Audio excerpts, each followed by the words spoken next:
Di Amerika Serikat, Islam sedang berada pada fase yang cukup unik dalam sejarah keagamaannya. Pertumbuhan umat Muslim di sana bukan hanya karena migrasi dari Timur Tengah atau Asia Selatan yang sudah terjadi sejak lama, tetapi kini muncul sebuah tren baru, gelombang mualaf dari masyarakat Amerika sendiri. Data survei terbaru menunjukkan bahwa Amerika Serikat adalah negara dengan proporsi accession to Islam tertinggi di antara negara yang disurvei, bahkan melampaui banyak negara mayoritas Muslim. Fenomena ini menarik, karena Islam tumbuh bukan melalui institusi formal negara, bukan pula melalui kampanye terorganisasi, tetapi lewat proses yang sangat individual, pencarian spiritual, dan interaksi sosial yang semakin terbuka.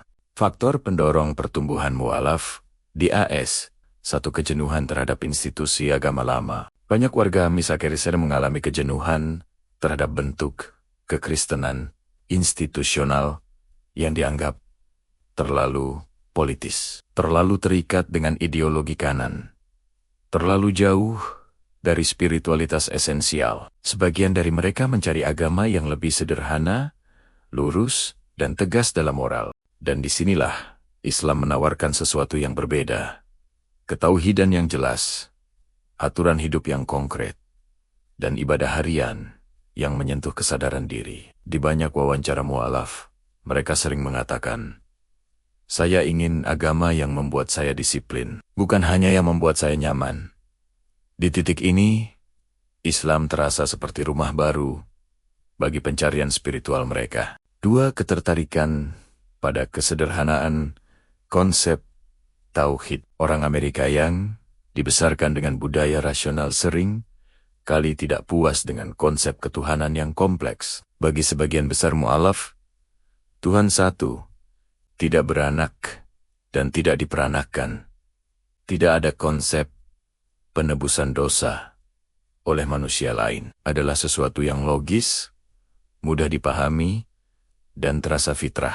Konsep tauhid yang bersih ini sering menjadi titik awal banyak perjalanan spiritual mualaf di AS. 3. Pengaruh kedekatan sosial dengan Muslim. Representasi positif ini faktor yang semakin kuat pasca ke-2020.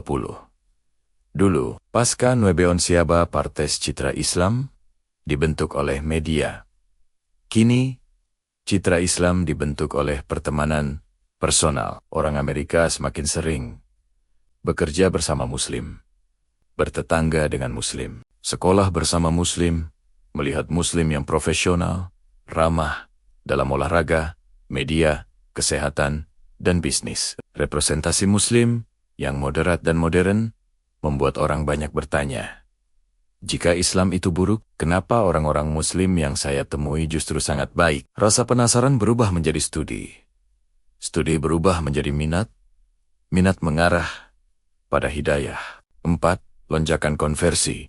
Karena krisis identitas moral. As masyarakat Amerika sedang mengalami erosi nilai individualisme ekstrem, depresi tinggi, ketergantungan obat, ketidakstabilan keluarga, hubungan sosial yang rapuh. Islam justru menghadirkan sesuatu yang bertolak belakang. Stabilitas keluarga, aturan moral yang jelas, komunitas yang kuat, identitas kolektif yang membentuk kehangatan. Bagi mereka yang hidup dalam kultur serba bebas tapi kosong, Islam terasa seperti framework hidup yang memulihkan makna. 5. Konversi meningkat sejak kecerdasan digital TikTok, YouTube, podcast.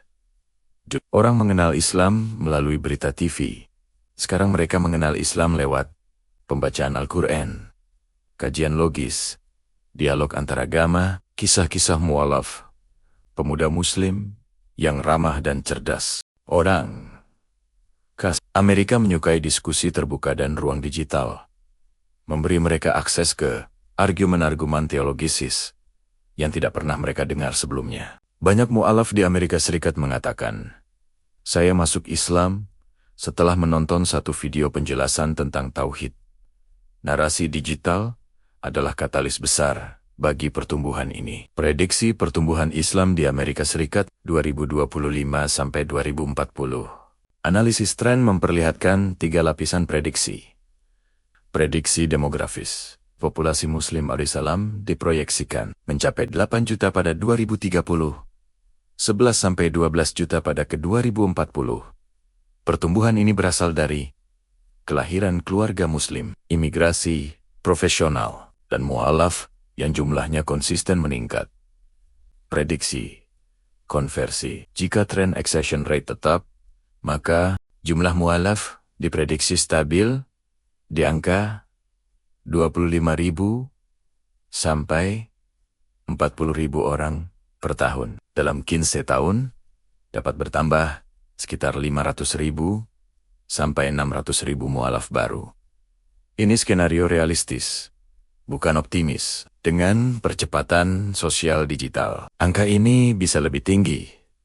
Prediksi dampak sosial pertumbuhan mu'alaf di AS akan memengaruhi politik. Muslim menjadi kelompok minoritas strategis yang suaranya diperhitungkan. Muncul lebih banyak wakil di pemerintah. 2. Ekonomi Muslim menjadi pasar halal yang berkembang pesat. Makanan, media, fashion, keuangan. 3. Budaya Islam semakin dianggap bagian alami dari kehidupan Amerika. Stigma berkurang, rasa penasaran meningkat. Pada titik ini, Amerika bukan hanya tempat Islam tumbuh, tetapi bagian dari lanskap dunia Islam yang dinamis. Kesimpulan besar, pertumbuhan mu'alaf di Amerika Serikat bukan fenomena tiba-tiba, tetapi hasil dari pergeseran sosial besar. Kejenuhan terhadap agama lama, kebutuhan moral baru, pencarian ketenangan spiritual, interaksi sosial positif dengan Muslim, serta pengaruh digital yang membuka informasi secara jujur.